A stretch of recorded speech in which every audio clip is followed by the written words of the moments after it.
एक ऐसा पर्वत जिसे ना नासा समझ पाया, ना आज तक कोई वैज्ञानिक पूरी तरह समझा सका। स्कंद पुराण में लिखा है कि 84,000 योजन ऊंचा, यानी लगभग 10 लाख किलोमीटर, और इसके चारों ओर 4 महाद्वीप।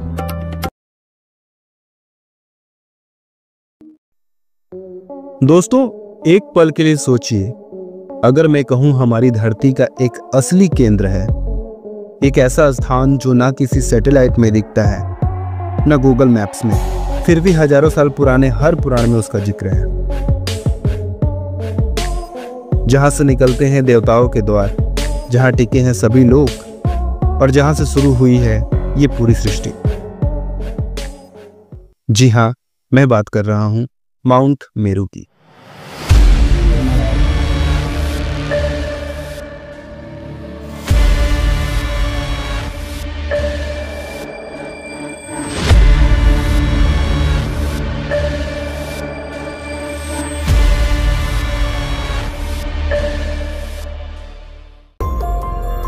एक ऐसा पर्वत जिसे ना नासा समझ पाया, ना आज तक कोई वैज्ञानिक पूरी तरह समझा सका।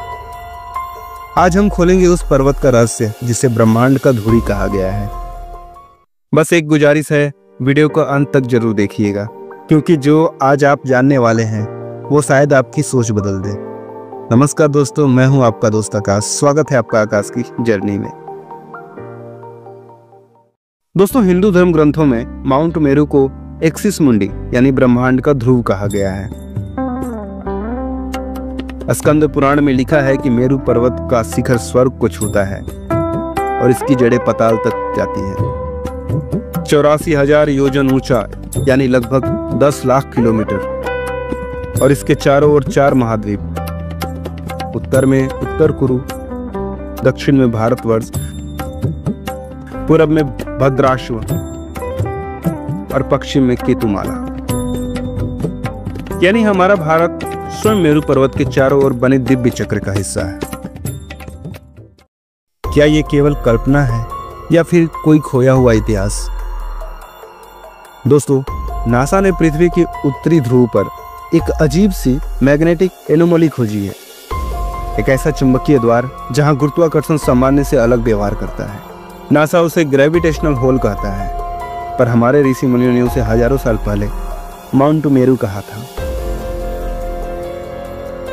तो क्या विज्ञान अब उस सच्चाई को पकड़ने लगा है जिसे हमारे पूर्वजों ने पहले ही जान लिया था? आपको क्या लगता है? अपनी राय कमेंट जरूर कीजिए। कमेंट बॉक्स आप ही के लिए है। कुछ विद्वानों का मानना है कि माउंट मेरू माउंट कैलाश ही है। कैलाश पर कोई भी इंसान चढ़ नहीं पाया।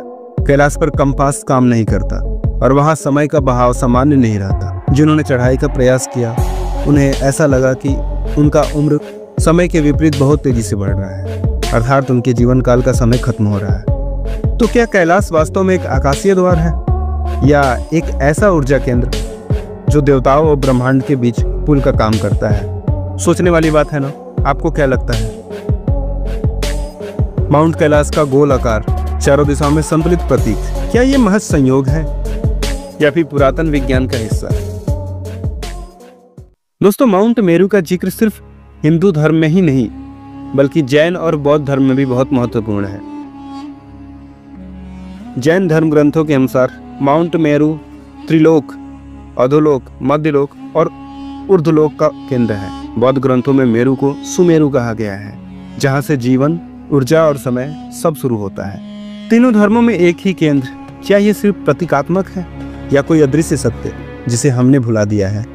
दोस्तों, नासा और आधुनिक खगोल शास्त्र ने ग्रेट अट्रैक्टर की खोज की है, एक ऐसी अदृश्य शक्ति जो पूरे ब्रह्मांड को अपनी ओर खींच रही है। कोई वैज्ञानिक आज भी नहीं जानता कि यह शक्ति क्या है, कहां से आती है, परंतु हमारे ग्रंथों में यह माउंट मेरू बताया गया है, वो केंद्र जहां सब कुछ आता है और सब कुछ लौट जाता है।